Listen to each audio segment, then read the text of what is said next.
अस्सलाम वालेकुम प्यारे प्यारे दोस्तों, क्या हाल चाल है? खैरियत से हैं प्यारे दोस्तों। भाई की शादी अल्हम्दुलिल्लाह खैर वाफियत के साथ हो गई आप लोगों की दुआओं की बदौलत।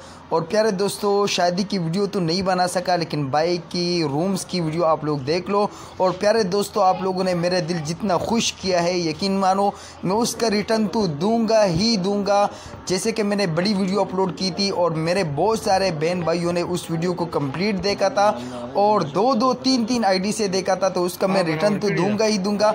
और अगर किसी प्यारे बहन भाई ने वो वीडियो नहीं देखी है, 2 घंटे की वीडियो मैंने बड़ी वीडियो बनाई थी, तो लिंक मैं डिस्क्रिप्शन में दे रहा हूँ प्यारे दोस्तों, आप लोग वो देख लीजिएगा। मैं उसके बदले आप लोगों को वो गिफ्ट दूंगा कि आप लोग इंशाल्लाह सदियों याद रखोगे गालिब खान नामी बंदे को। आप लोगों के चैनल का ग्रो मैं बिल्कुल वो पॉइंट जान चुका हूं प्यारे दोस्तों।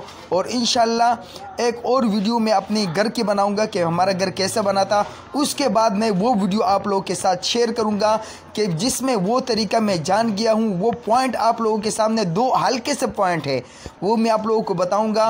वो आप लोग अपने चैनल पर लगा लेना। इंशाल्लाह हर एक बंदे का चैनल ग्रो कर जाएगा। हर एक बंदे का जो चैनल है, वीडियोस है, इंशाल्लाह वो रैंक हो जाएगी। छोटे से 2 पॉइंट है, एक पॉइंट थोड़ा सा मुश्किल है, मैं वो वीडियो में थोड़ा सा डिटेल से बताऊंगा, लेकिन एक पॉइंट बिल्कुल आसान है, समझदारी से है, बिल्कुल आसानी से आप लोग जान जाओगे। प्यारे दोस्तों, हमारा घर आपको कैसा लगा दुआ में याद रखेगा। बड़ी वीडियो